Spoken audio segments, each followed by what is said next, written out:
ఎప్పుడు పడితే అప్పుడు వస్తారు, ఇష్టం వచ్చినప్పుడు పోతారు. లెక్కాపత్రం ఉండదు, అడిగేవాళ్ళు అసలే ఉండరు. ఇది బల్దియా ఉద్యోగుల తీరు. మధ్యాహ్నం అయినా డ్యూటీకి రావడం మర్చిపోతారు. ఇలాంటి వారి కోసం నయా ప్లాన్ రెడీ చేశారు బల్దియా బాస్. ఇష్టం వచ్చినట్టు వ్యవహరించే ఉద్యోగులను దృష్టిలో పెట్టుకుని జీహెచ్ఎంసీలో బయోమెట్రిక్ సిస్టమ్ ప్రవేశపెట్టబోతున్నారు.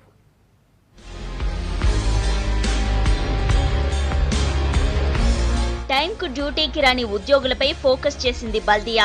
ఎంప్లాయీస్ టైమింగ్స్ పై ఆరోపణలు రావడంతో సీరియస్ గా కాన్సంట్రేట్ చేస్తోంది. టైం టు టైం పనిచేసేలా స్ట్రిక్ట్ రూల్స్ అమలు చేయడానికి ప్లాన్ చేస్తోంది. ఉదయం 11 గంటలు దాటినా ఎంప్లాయీస్ డ్యూటీకి రాకపోతుండటంతో ఇష్యూను సీరియస్ గా తీసుకుంది. ఇందుకోసం బయోమెట్రిక్ సిస్టమ్ అందుబాటులోకి తేవాలని జీహెచ్ఎంసీ భావిస్తోంది.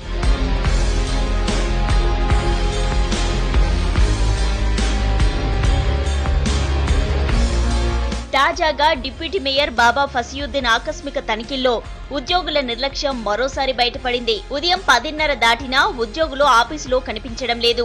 ఎంప్లాయీస్ అటెండెన్స్ పై దృష్టి పెట్టాల్సిన అడ్మినిస్ట్రేషన్ విభాగంలోనూ అదే పరిస్థితి. దీంతో డిప్యూటీ మేయర్ కమిషనర్ దృష్టికి తీసుకెళ్లారు. ఉద్యోగుల నిర్లక్ష్యానికి బయోమెట్రిక్ ద్వారా చెక్ పెట్టాలని కమిషనర్ డిసైడ్ అయ్యారు.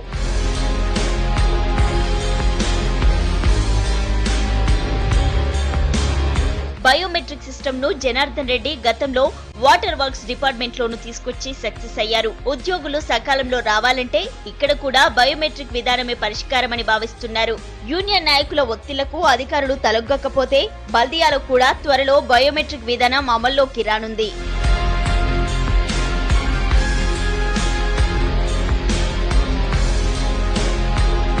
ఎప్పుడు పడితే అప్పుడు ఆఫీస్కు వచ్చిపోదాం అనుకునే ఉద్యోగులకు ఈ కొత్త సిస్టమ్ చెక్ పెట్టనుంది. ఇది ఇంప్లిమెంట్ చేస్తేనే ఉద్యోగుల తీరులో మార్పు వస్తుందని అధికారులు భావిస్తున్నారు. అయితే ఆలస్యంగా వచ్చే వారిపై చర్యలు ఉంటే తప్ప బయోమెట్రిక్ కూడా సత్ఫలితాలు ఇచ్చే అవకాశం ఉండదనే వాదనలు కూడా వినిపిస్తున్నాయి.